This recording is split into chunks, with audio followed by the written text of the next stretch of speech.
Wait, don't scroll past. What if I told you there was a TV show starring Leonardo DiCaprio that got canceled before he could even get his driver's license?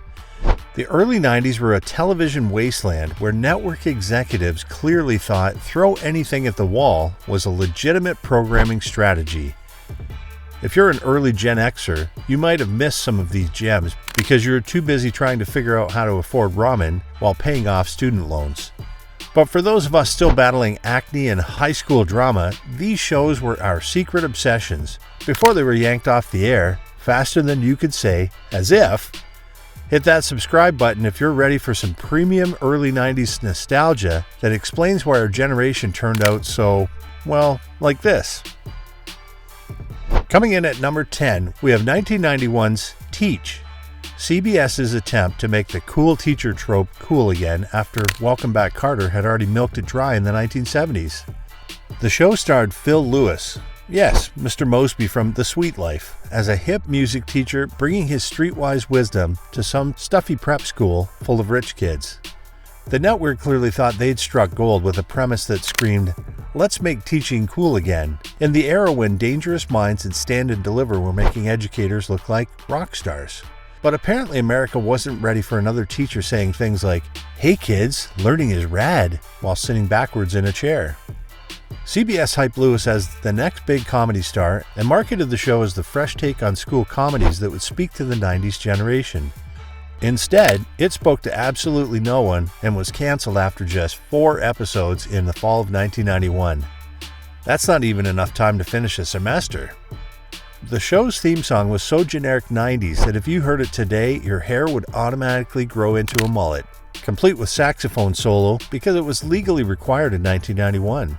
How many of you had that one teacher who tried way too hard to be cool, wearing hammer pants and saying things were totally tubular? Teach was that guy in a sitcom form. If you thought a failed teacher sitcom was obscure, wait until you see what Rob Reiner thought would make great television. At number 9, we find Morton and Hayes, a 1991 CBS oddity that answers the question absolutely no one was asking. What if we made a modern show pretending to be a 1930s comedy that nobody remembers? Rob Reiner, fresh off of directing When Harry Met Sally and Misery, decided his next masterpiece should be a fake retrospective series about a fictional 1940s comedy duo that never existed. The show starred Bob Amaral and Kevin Pollak as a fake Laurel and Hardy type pair, complete with black and white footage and deliberately old-timey humor. CBS, apparently believing Gen X kids were clamoring for content that resembled what their grandparents watched, gave this experiment a prime summer slot in 1991. The network promoted it as innovative television from the mind that brought you This Is Spinal Tap, but viewers were more confused than amused. The theme song was deliberately scratchy and vintage sounding, perfect for a show that was trying to be nostalgic about something that never existed in the first place. Meta before meta was cool. Critics actually loved the concept, but regular viewers changed the channel faster than you could say talkie picture. It lasted just 6 episodes before CBS executives remembered that most Americans don't find film preservation particularly hilarious. Be honest, how many of you would have preferred watching actual Laurel and Hardy instead of this pretend version? Or literally anything else on TV in summer 1991? Speaking of misguided concepts, let's move on to a show that tried to make sisterhood look as glamorous as the Golden Girls. Coming in at number 8 is 1991's Sibs, ABC's attempt to convince us that sisterhood is powerful, but not powerful enough for ratings.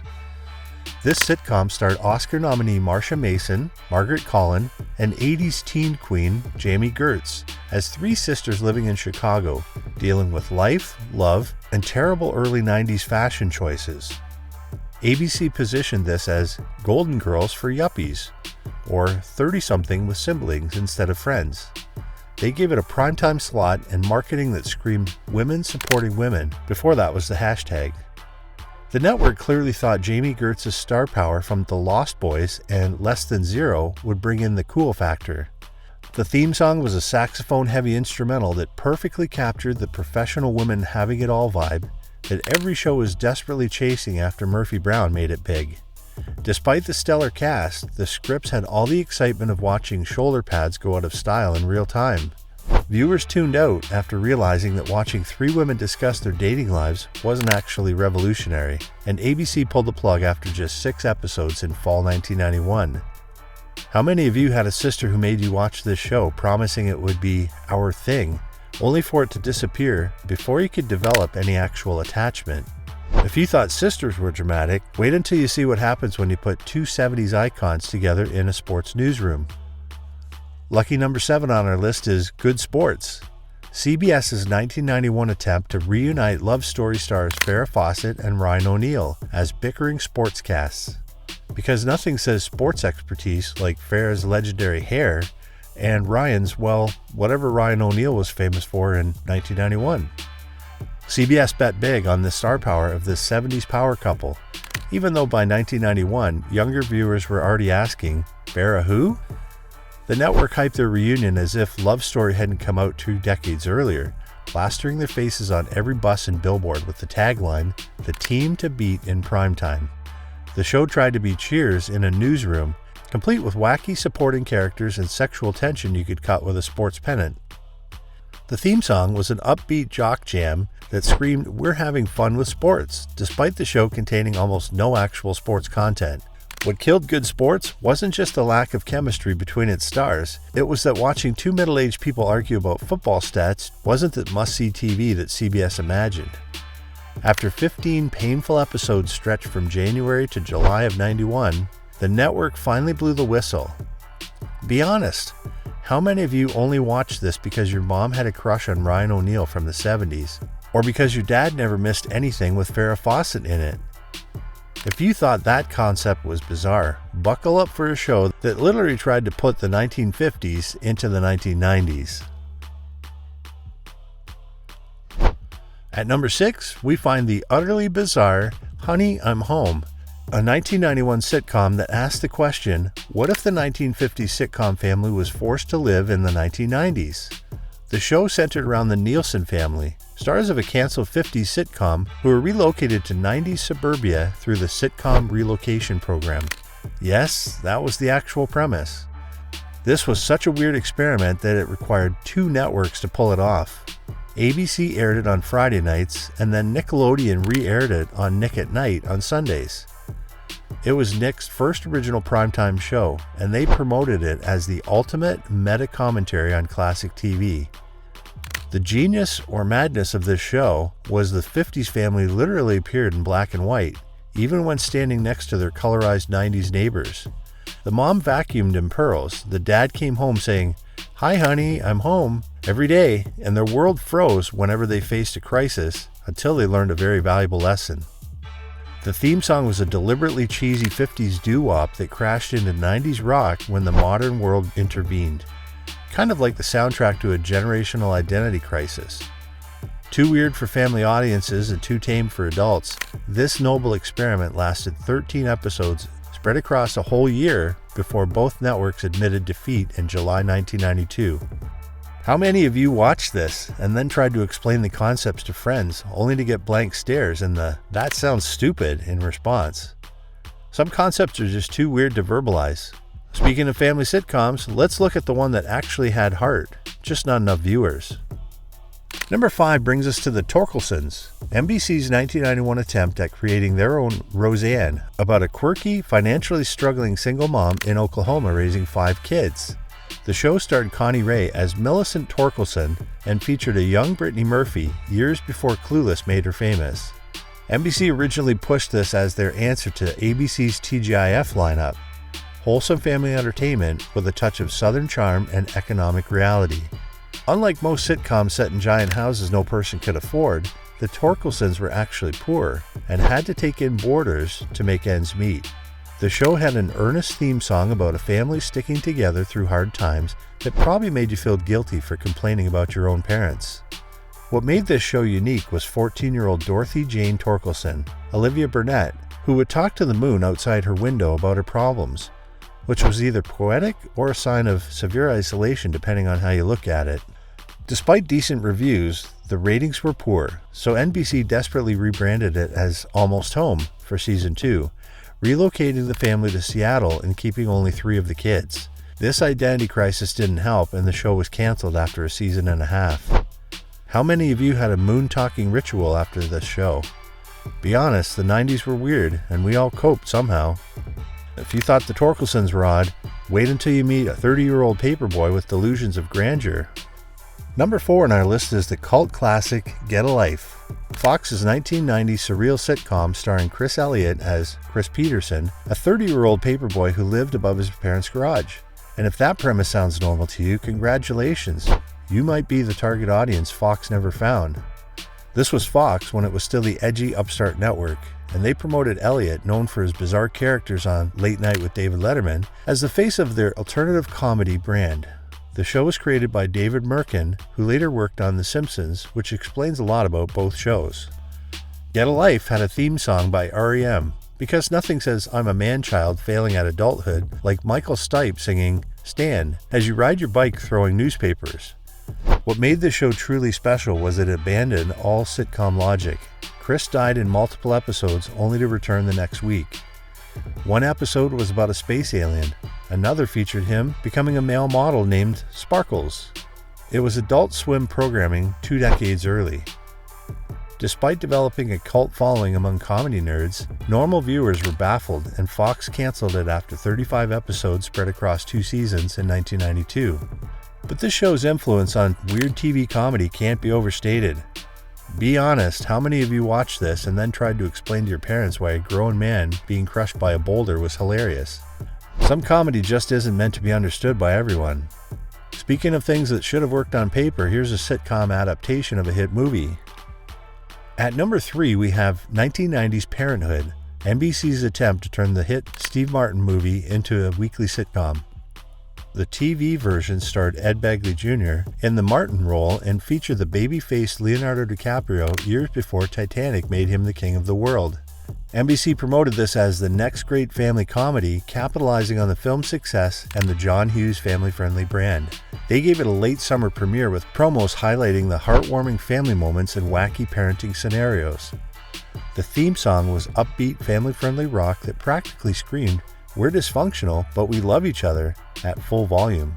Despite a solid cast including future stars like DiCaprio and Thora Birch, the show couldn't capture the film's magic in 30-minute chunks. Without Steve Martin's physical comedy and the R-rated edges of the movie, the show was a watered-down copy. NBC pulled the plug after just 12 episodes in the fall of 1990. The irony? NBC tried again with Parenthood as a drama in 2010, and it ran for 6 successful seasons. Sometimes timing is really everything.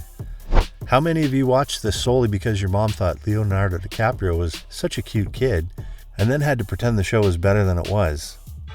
And if you thought that movie adaptation was rough, wait until you see what happened when CBS tried to replace John Candy. Our runner-up at number 2 is 1990's Uncle Buck, CBS's attempt to turn John Hughes' hit movie into a sitcom without the one ingredient that made it work, John Candy. Instead, they cast comedian Kevin Meaney in the title role, a bit like replacing filet mignon with a fast food burger. CBS heavily promoted this as part of their summer 1990 lineup, banking on the film's success of the John Hughes name to draw viewers. They ran ads comparing scenes from the show to the movie, conveniently avoiding direct comparisons between Meaney and Candy. The theme song was a generic family sitcom tune that lacked all the charm of the film's score, much like the show itself. What made this adaptation particularly painful was how it took everything subtle about the film and cranked it to 11. Where Candy was naturally funny with a hint of sadness, Meaney seemed to be perpetually shouting his lines.